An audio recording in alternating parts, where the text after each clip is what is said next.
If you've ever felt like some people just have it and you don't, it's normal. But the truth is that talent is overrated. There are only 3 steps that make you so good at violin that it feels unfair. And they are not sexy. They are not some new trick or gimmick. They are straightforward and very practical. But the thing is, almost no one does them. I use these steps with hundreds of students to get them from zero to being able to play beautifully. Like Chris, who started as a complete beginner, and here she is after only 1 month.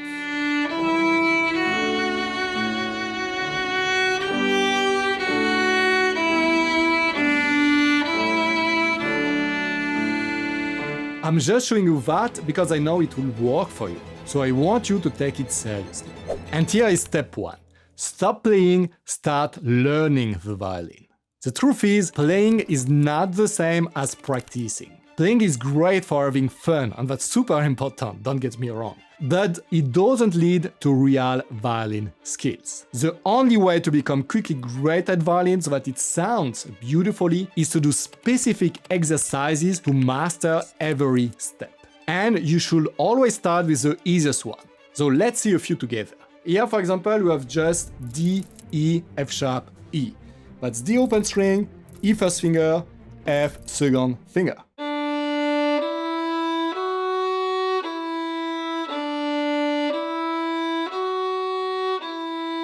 And another variation will be 0, 2, 1, 2 on the same string. So D, F sharp, E, F sharp.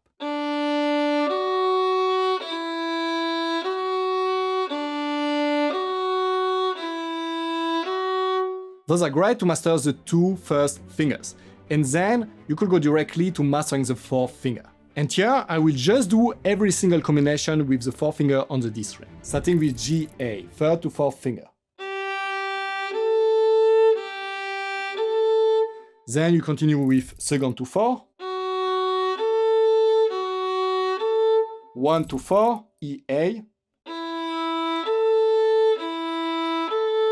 And then D, A, 0 to 4. If you master every one of those 4-finger combinations, you can play anything with the 4th finger. Then the next step will be starting learning all the strings. Yeah, for example, you could learn the G string and start learning new finger pattern, like this one with the 3rd on the 4th finger close to each other. And then doing, for example, this common scale.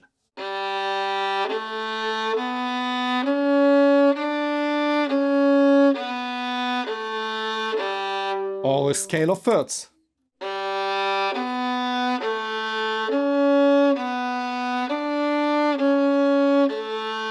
And then doing the exact same things and every single combination on the A string first, with the 1st on the 2nd finger close to each other, that's the 1st finger pattern.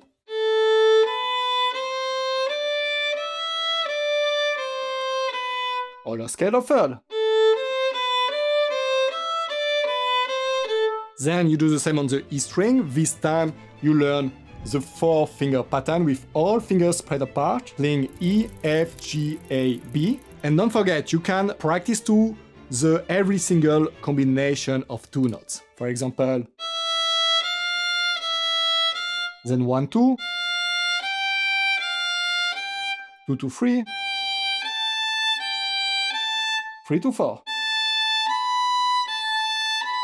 Then at this point, you should probably be ready to learn a common scale on 1 octave. That's mean on 2 strings instead of only 1. Here, for example, that will be a common scale. In D major, that means you will be playing on the D string and the A string, playing first D open string, E first finger, F sharp 2nd finger, G 3rd finger, A open string, B first, C 2nd, D 3rd finger. Always with the 2nd finger pattern. It sounds like this.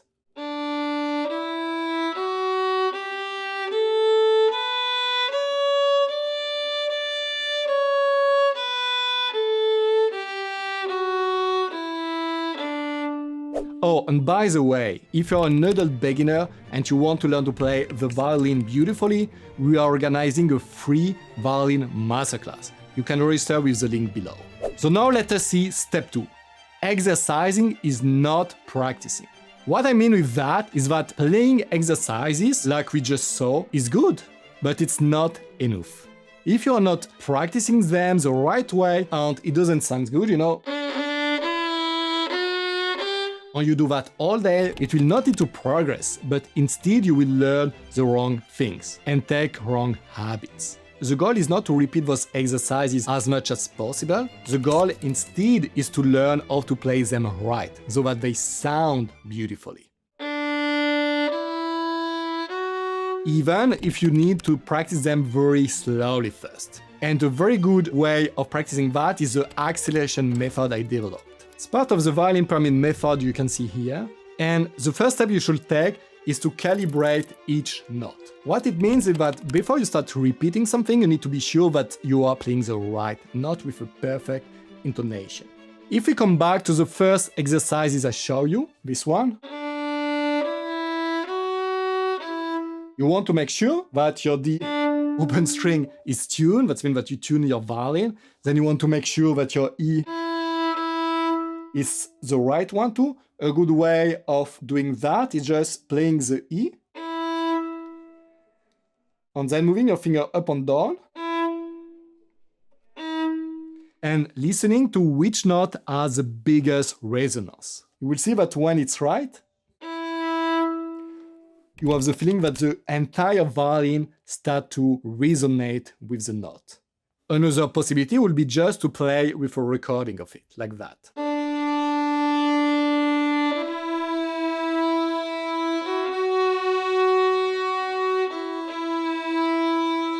Trying actively to match every note by moving my finger a little bit higher or lower so that it's matched exactly. The slowest I do that, the better. And then that's when you want to start increasing the speed, playing first in half note, then quarter note, then eighth note.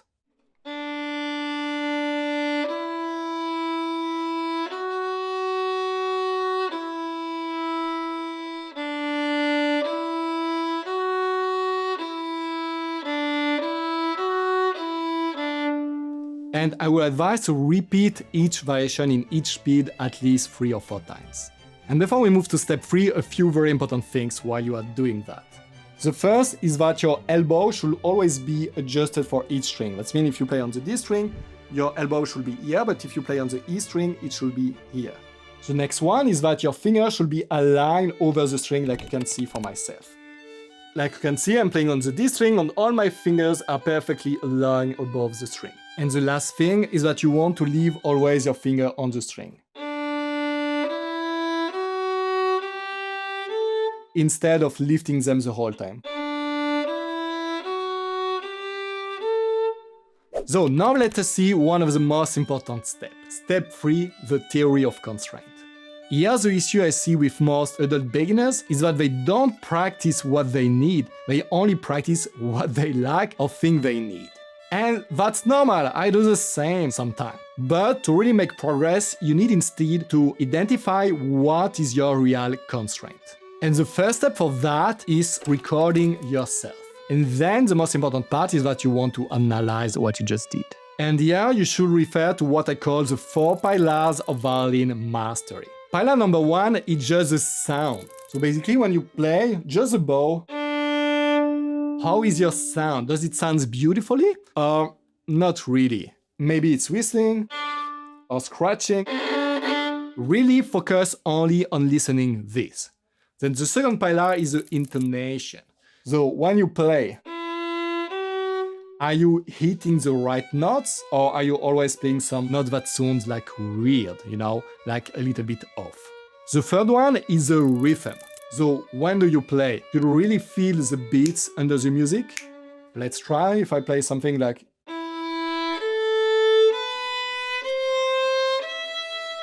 And now if I do the same and it's not very stable... And the last one is just musicality, So when you play, when you listen to your recording, does it sound like that you are enjoying it, playing freely, doing something with it musically, or does it sound just like you are just trying to hit the right notes, and that's all? And here probably you will see some things in every one of those pillars. But the thing is, you want to focus on one at a time, starting mostly with the first one, the sound quality. After you identify which one it is, you just need to go step by step to fix all those issues in this one playlist. Here, if we look at the sound, if I go into it, we see a lot of possible problems.